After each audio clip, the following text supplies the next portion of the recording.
Hi, everybody, and welcome back to the Art of Dating Smart interview series. I'm Christine Campbell, your summit host, and we are teaching you the essential keys you need to know to meet your soulmate and create extraordinary love. I have an incredible expert for you here today, all the way up from Canada, Quebec, and I'm Canadian, if you guys don't know that. So I love interviewing my fellow Canadians. And we have Cheryl Besner. Let me tell you all about her. Cheryl is an IDCA certified relationship coach, retreat facilitator, motivational and inspirational public speaker, and talk show host. Respected as a relationship expert by several news organizations. Cheryl's mission is to help people get up to date on love and relationships. After undergoing a divorce, Cheryl leaped into the HR industry, heart relations, and made love her business. First came her 365 Days to Find Love blog in 2012, followed up in 2015 with her radio talk show, Solo in the City. Cheryl's informed opinions, compassionate views, and sound advice helped her become the #1 rated show on Saturday nights, reaching hundreds of thousands of hopeful romantics weekly. Cheryl has designed her own signature coaching methods based on all her experiences, studies, and research, all with one mission: to support you. Love your life, your love life will happen. So Cheryl, hi, thank you so much for being here today. Thank you so much, and I'm very happy to be here and spread some love. Yeah, and being a matchmaker, we are going to be talking about how to be your own matchmaker. And as all you smart, successful women out there do, we're going to teach you how to date into an extraordinary relationship using Cheryl's wisdom and experience, your own methods. So Cheryl, I would just love to jump right on in and find out, I guess, what your most impactful advice would be to some of these women in their search for love based off your experience so far when it comes to being your own matchmaker. Well, I think the important thing is, like any aspect of their life, and especially to women who are mature, who are successful in business, they tend to shy away from addressing their love life the same way as they do the boardroom. You know, the bedroom and the boardroom actually do have a lot of overlap. And why is it that we're okay with addressing it one way in one aspect of our life and not the other? And the reason I got into this was because a lot of women, when I became divorced, were telling me, you know, you're over 50, you're never going to meet somebody, all the men want younger women.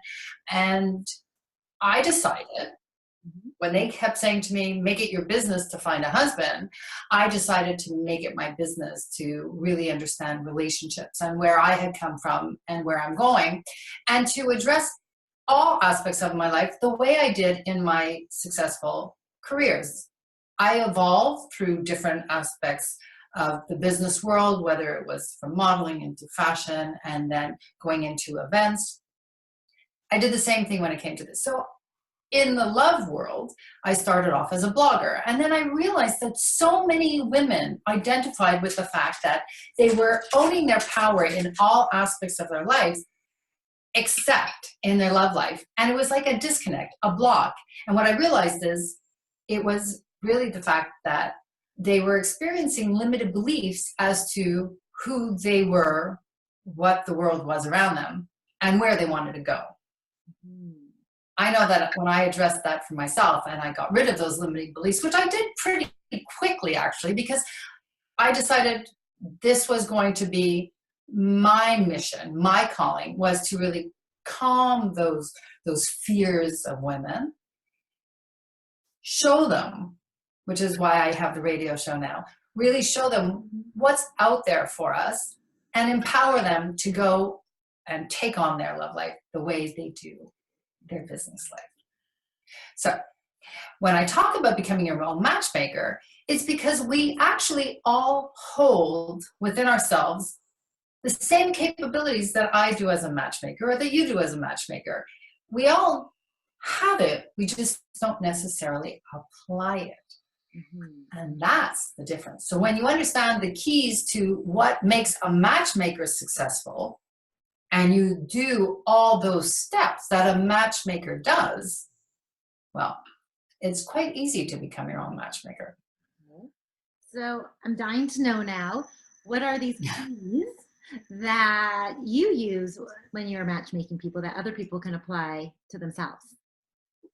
So the first step is understanding yourself, your lifestyle, values, and goals, the LVG. So when you know what your own values are, what your lifestyle is, and what your ultimate goal is, when you really define those things, that's step one. Step two is making a pact with yourself. And that's an acronym. So the pact is when I first became single, somebody said to me, get yourself a matchmaker. By the way, I'm in a relationship because of a fellow matchmaker. So I want to put it out there. It works. Yeah.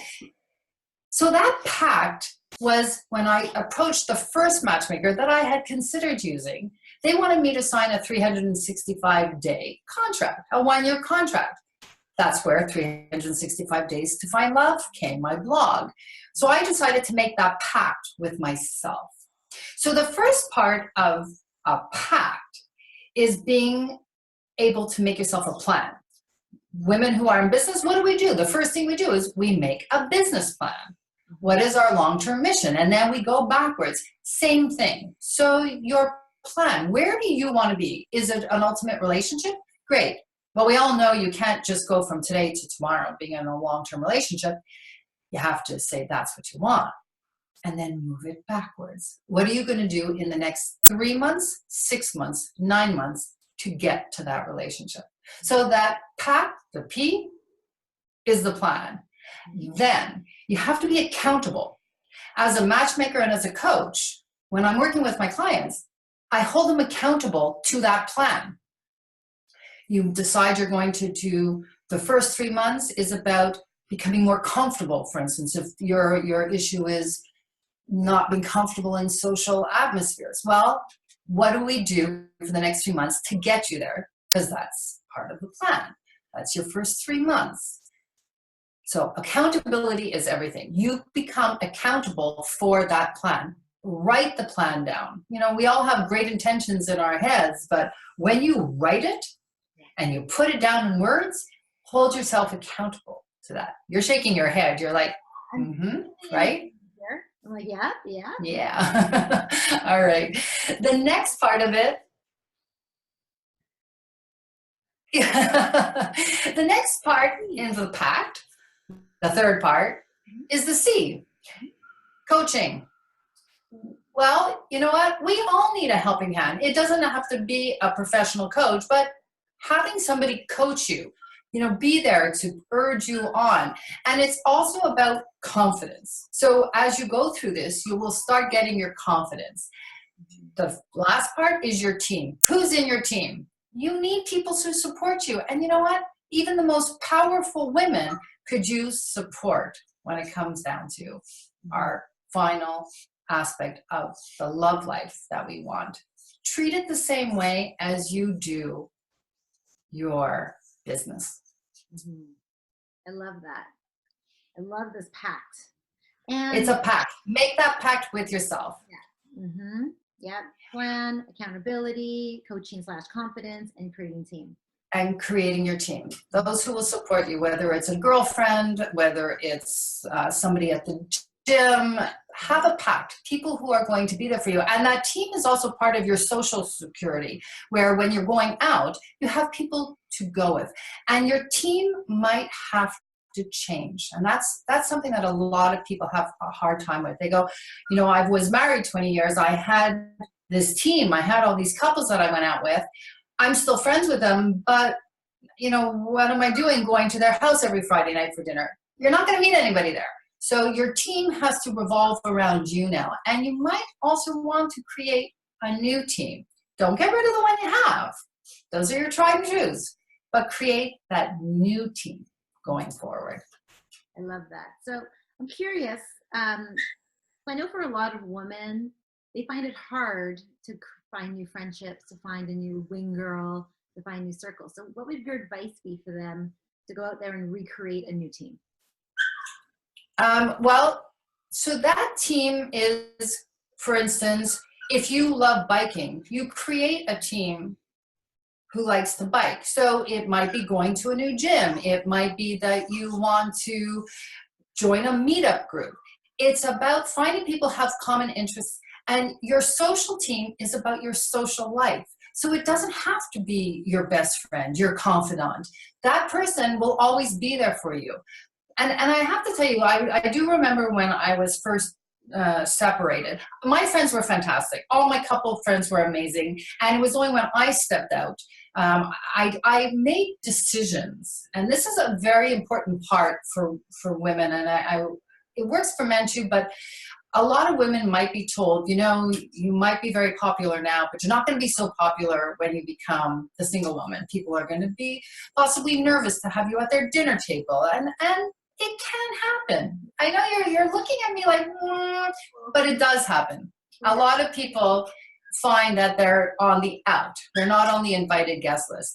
And the fact is, put yourself there and make sure that the people around you are always confident that you are their friend, and there's no risk by having you at their table other than the fact that you want the company. So you really have to put it out there so you're always included.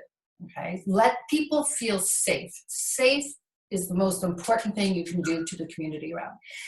And then build that fun team. You know, your date man, your wing person. Those are the people that are going to go and they're going to have fun with you doing the events that you will enjoy, the activities that you will enjoy. And a very important part of the be your own matchmaker, the third step, which we were getting to after Pact, is that you want to love your life. People will be attracted to you when you love your life. So that social team, that wingman, is somebody who is going to enjoy the things that you love to do. Because when you love your life, that's when the magic happens. That's when your love life happens. Getting out there and enjoying it.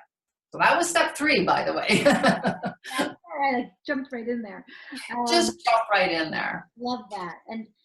And in step 3, loving your life. I mean, of course, I completely understand the importance of that. And so how can someone define, like, let's say they're really comfortable. They've been comfortable in, you know, their work, comfortable in their groups, and we're like, now go out there and change it. Like, do everything different. It's not working. How can they define whether or not they need change? Like, what are some signs and signals in their life that things aren't going to be leading them down the path that they desire? Well, one of the signs is that they're still single. So that's a big sign. Mm-hmm. So whenever we are still, when we're stuck in a place that we've been at, it's a sign that something has to change. Now, when I talk about change, it doesn't mean that you have to give up all your life. I'm not suggesting you change everything. I'm suggesting that you add on. And part of adding on and part of growing and part of that change, it's a big word. And this is also part of becoming your own matchmaker. You got to take risks. So when it comes to changing up our lifestyle and getting these new wingmen, it's about taking risks. Because if you don't, well, we don't move forward. You know, taking risk is the woman who doesn't like to go out and isn't comfortable in a social environment. Well, taking a risk doesn't mean throwing her into a ballroom with 400 people and say, go swim. No, taking the risk is tomorrow and for the next week, why don't you go to a coffee shop and just start talking to the people in line? Ask them what they're ordering. You know, start conversations. We start slow. It's one step, then the other. So I'm not suggesting you change everything overnight. Again, it's step, you know, part of that pact, the plan. What is your plan for the next 3 months? And do that, okay? Everything doesn't have to change overnight. It will change as you evolve. It's just going to naturally happen. It's like your business, you know, you start off, you grow it. You know, you open up in this day and age, social media, we open up a Facebook. We don't have 3,000 friends overnight. You may not even want 3,000 friends. You want to keep it a close circle, but your friendship circle is going to grow slowly with you. Yeah. What I'm hearing as well is it's sort of like when you're told to do something and you have an excuse that pops up, that's your sign that that's where your work is going to have to go. If you're like, well, I'm not good at meeting people. Okay. Now it's time. Well, imagine if you did that in your business and you said, well, I'm really not good at sales, but I have an entire stock room full of clothing. If you don't get out there and put it out there for people to see, you're not going to sell anything. You have to take your product out of the box. You got to take yourself out of your box and go forward. And that kind of leads you to the next one, which is making your box the one that everybody wants to reach for. And that's part of branding. Okay, branding. I love this. Yeah. So as business women who are out there, or moms who are divorced and are rebuilding their lives, well, what do you buy? You like the thing that identifies with you, what your needs are, and then usually the packaging. At least you may not buy the first package that you read of the Pampers versus the other kind of diapers, but you pick it up and you look at it and you read it, and then you make a decision. Well, like it or not, we are in a world that we fall into attraction. There's something that triggers us to reach for something. And that's the same thing when it comes to human beings. So it's not about being the most thin, beautiful, muscular, thick head of hair. That's not what we're talking about here. We're talking about being the best of you and putting your best out there, because the fact is, what we put out is what we're going to attract.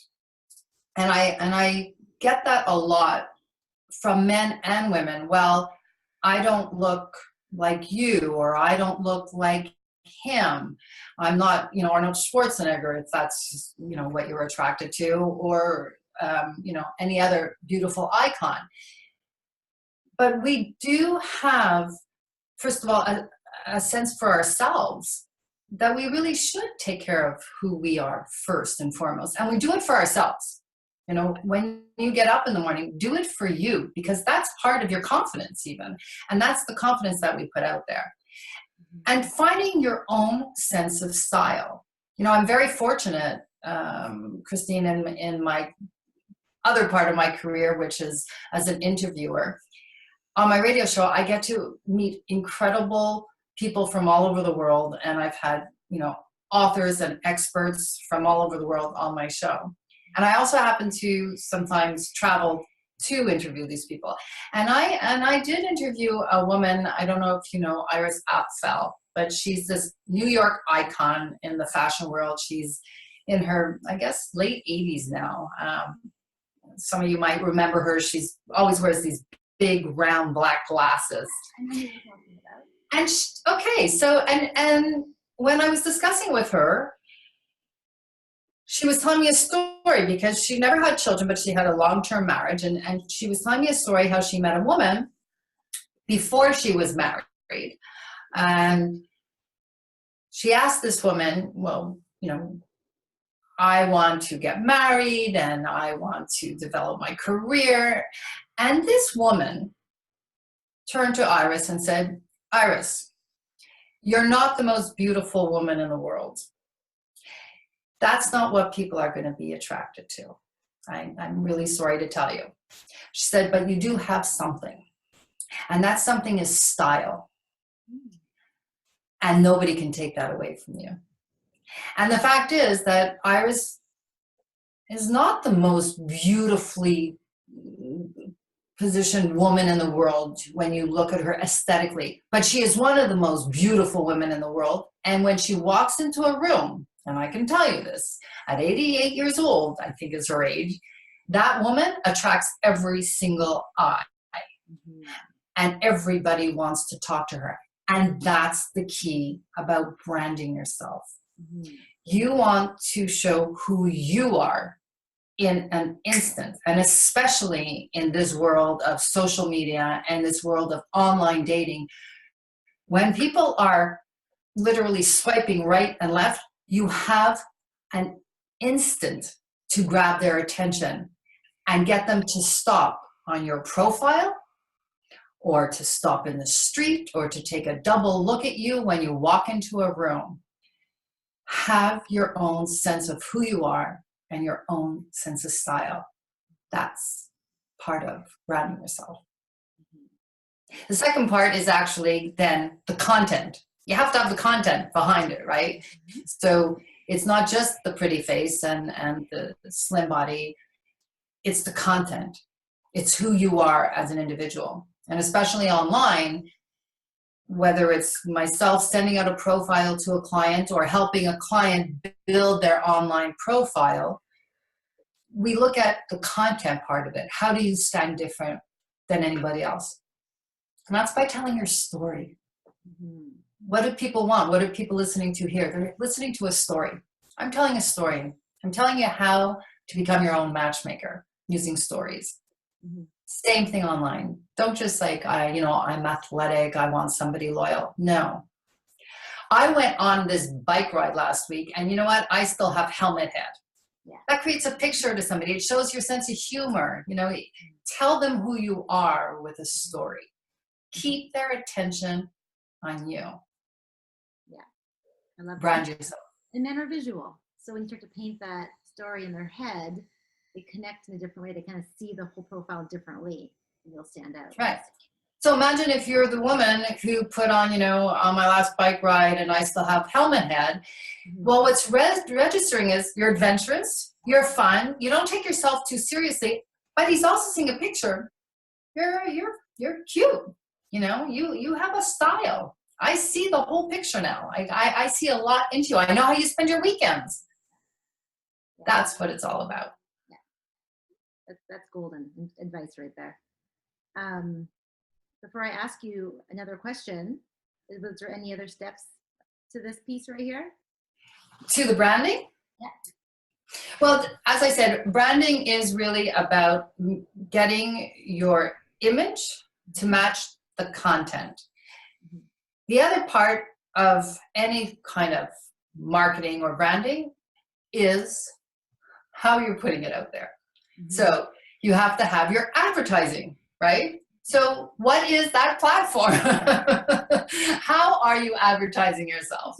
And does all the visual, the content, and the methodology of how you're putting yourself out there mirror each other? So are you putting up billboards? Are you becoming part of the social media? Those billboards meaning, are you on multiple platforms where people can see you? The first thing that people don't even realize, and it's amazing how many people I coach or when I'm doing my workshops, I can be in a room and I can ask 400 people if they have their status as single on their Facebook activated. And I will tell you that usually a quarter of the room or less will raise their hands that it's showing as single.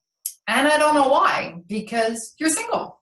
Put it out there. And Facebook is the #1 dating site in the world.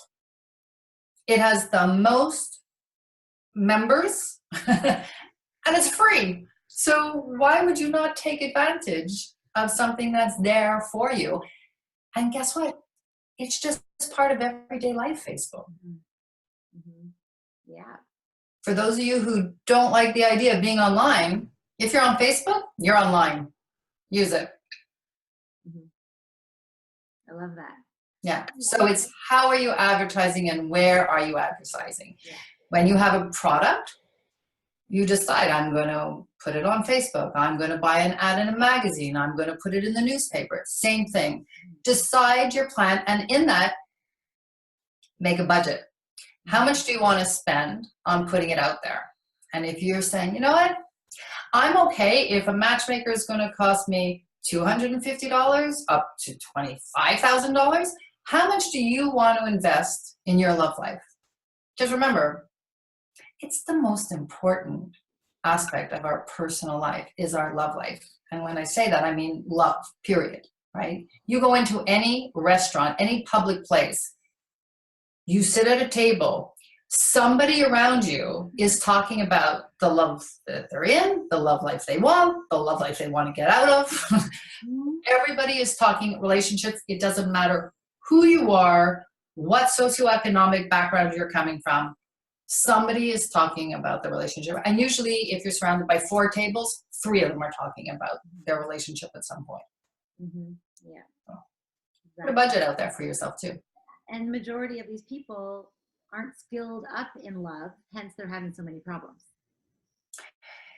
Again, we think that it's such a natural thing, but it's not. We think that it is, but especially when you're coming out of a long-term relationship, especially if you haven't done this in a while. When I woke up on the other side of what the hell just happened to my life, and I was like, oh my goodness, I don't have a co-pilot here anymore. I'm like flying this plane solo. It's shell shock. I was 52. And the last time I dated, I was 25. Wow. I didn't have a cell phone when I dated my ex-husband. And now all of a sudden I have people texting me, mm-hmm. or tweeting me, or sending me messages on Instagram. We have to learn the lay of the land.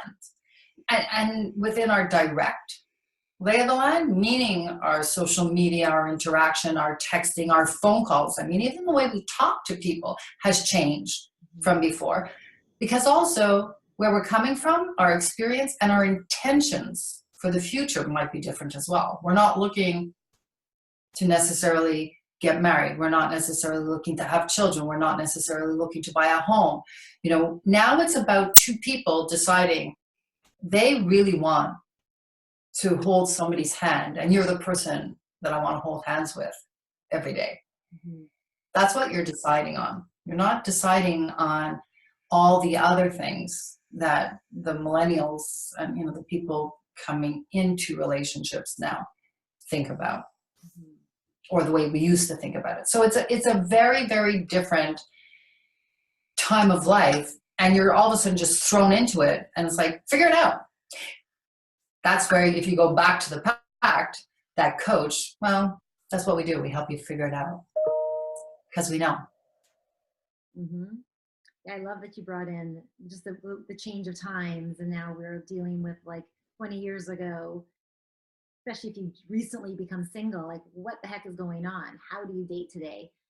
Millennials dating and this and that and apps and Tinder and, bigger, better deal all over the place, and like the Instagram thing, like it's just so different. So what is right. I'm curious what your advice is to your women and men dating in this new age with so much distraction and so much ease at meeting people.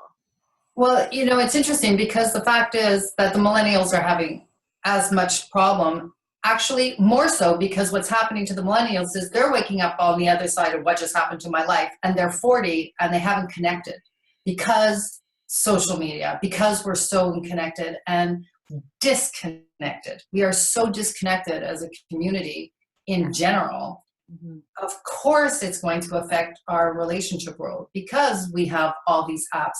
And I really work hard with my clients, and when I'm doing workshops, to say, go back to that pact. What is it you want to do? And you have to take the steps.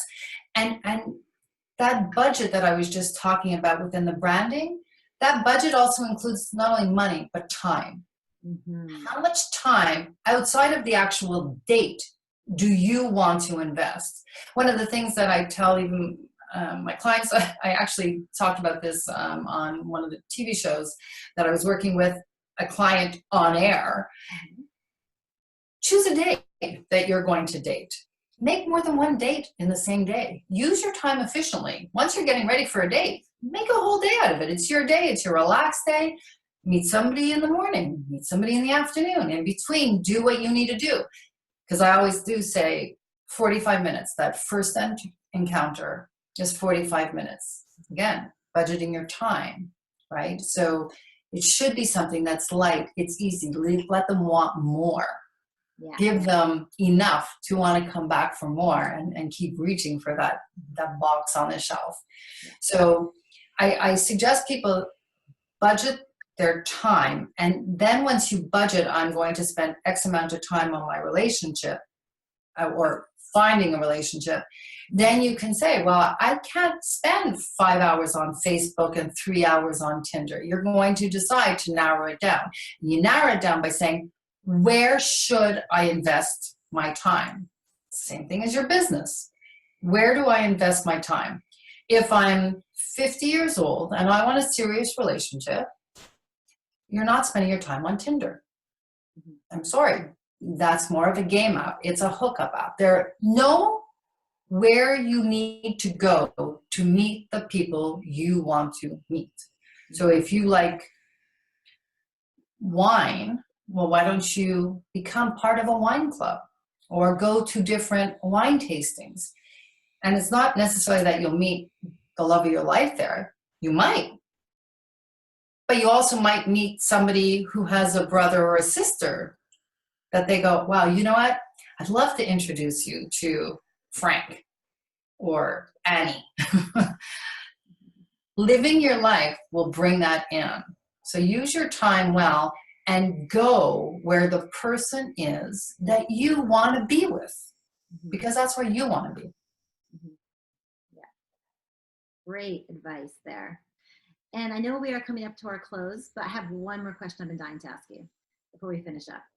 Just because you're a matchmaker and you're working with men and women, and we're teaching these women how to be their own matchmaker, when you're matching people up, what are the qualities you're looking for the man versus the woman? Well, actually, it doesn't really go by male, female. Oh. I'm looking for the values that match my clients. And everybody puts a different value on different things in their lives. And that goes back to the opening. You know, what I was just talking about as far as where to go, that's part of matchmaking. It's called vetting. We go out there and we get a client who is in banking, let's say. Well, we might go to events where the banker might go. We vet. Right? So first of all, we have to recruit and we have to vet. That's the last stage of a matchmaker, recruiting and vetting. So to answer your question, it goes back to the first part of it, and that's understanding your values, lifestyle, and goals. So if I want to match people correctly, I'm not asking them, what does he look like or she look like? That's the last thing that I ask somebody when I have my initial consultations. And I do want to clarify that I'm more a public speaker and a coach and a connector on that level than I am a matchmaker. Okay, so my business is more in the coaching and the support of individuals. But when I am matchmaking, and I am associated with a matchmaking company here in Montreal, that's one of the biggest actually, we go for values first. What are your core values? What is the most important 3 things? Not 20. We can start with 20, but we're going to bring it down to 3 because that's what I'm going to try and match you with. And those 2 things can be on both sides of the male-female gender. Men do tend to then go to looks faster than women do. Women want the emotional connection. Men, one of their priorities is usually the way they look. So I don't know if that answered your question, but the first thing that I do is I match their values. And the other part is when I am matchmaking, I'm not necessarily giving both individuals the pictures of each other. I really want them to meet. There are a lot of people that are with significant others, married or not, who if you ask them, were they attracted to that person at the beginning visually, they'll say no, they're not. That wasn't my type. But it was other aspects of that person that connected to them, because we can only love a face for so long.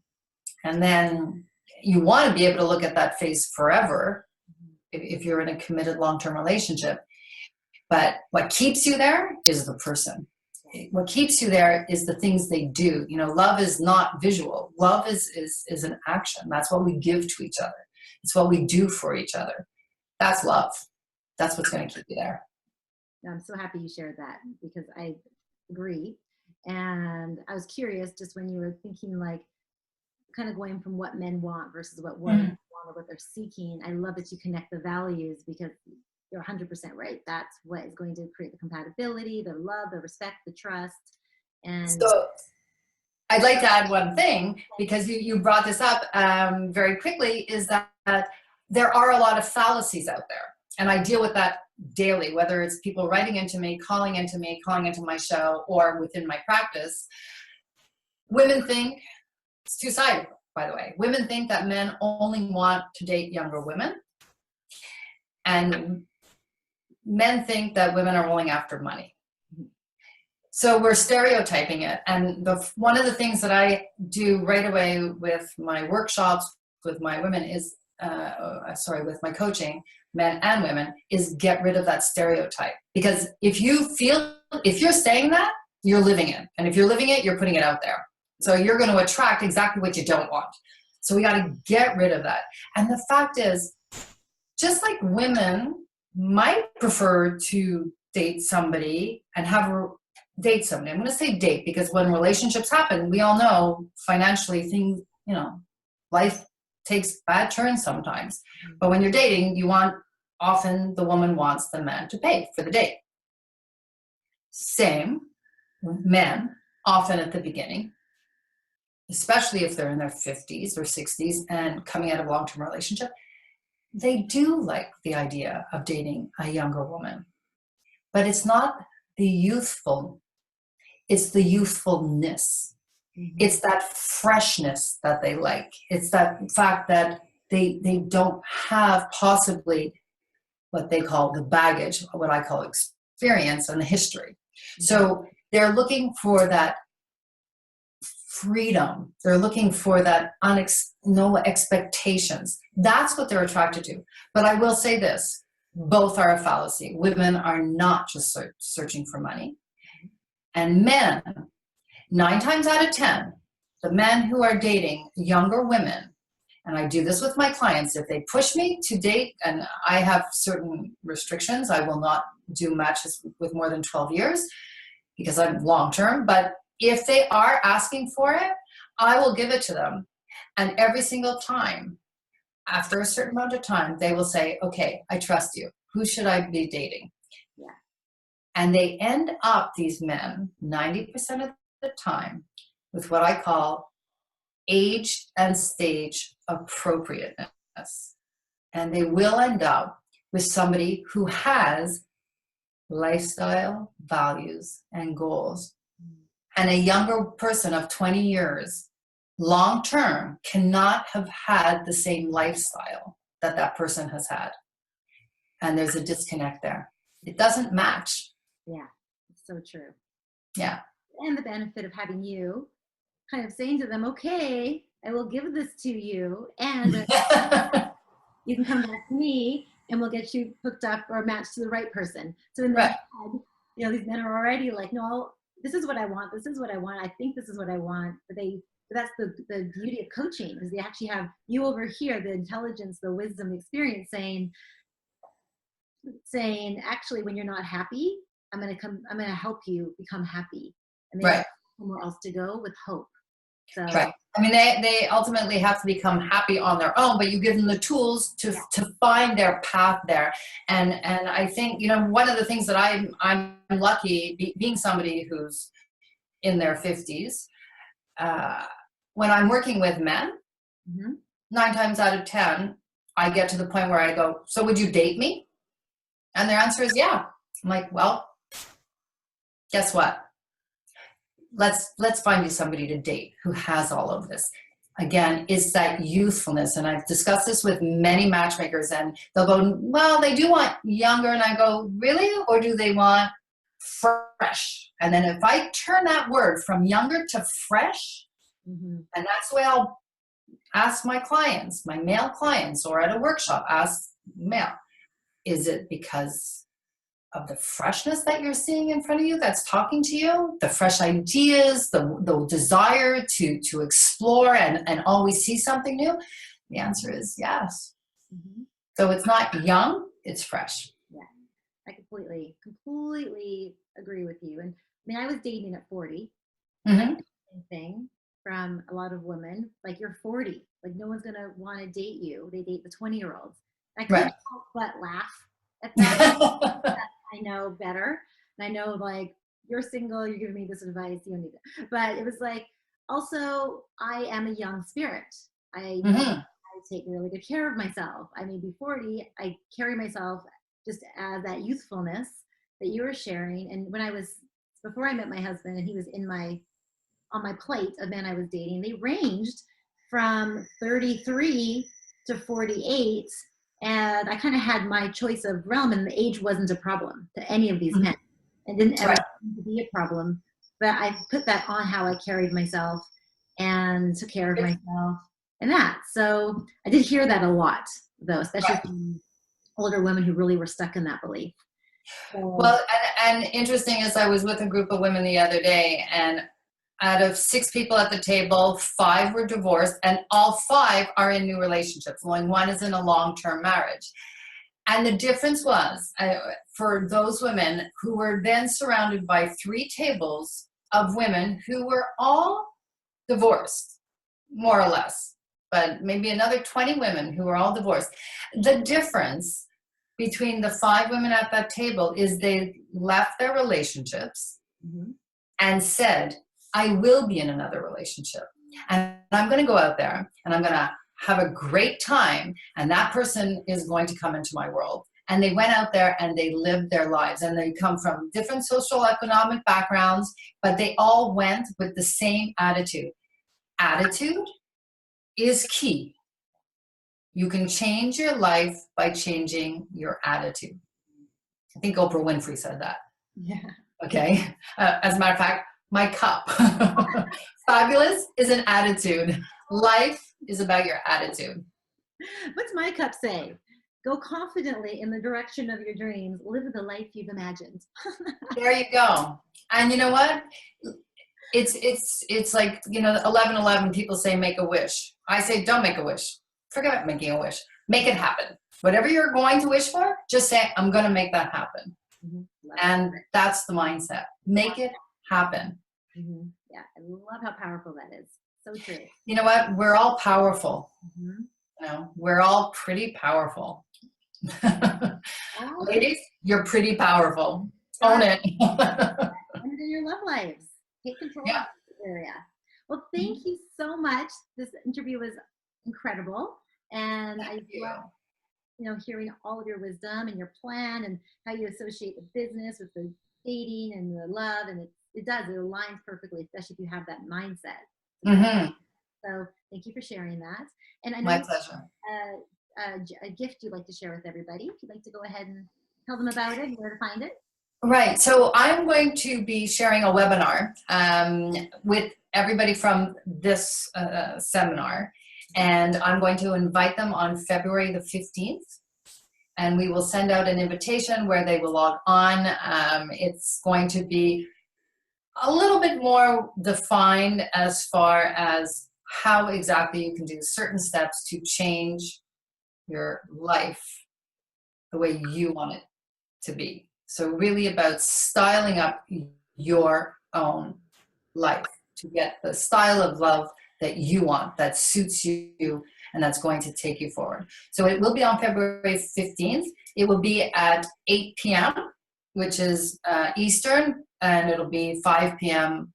Pacific. Okay, great. And we will send out the notification as to how people can sign into the webinar, but it's going to be very simple, and we will spend an hour and a half together. Okay, perfect. And most likely that the information, the link to be able to sign up for this will be sent out to everybody who's on the seminar. It'll be available. That's right. Most likely on the page where this video is live. That information will be there for you to get access.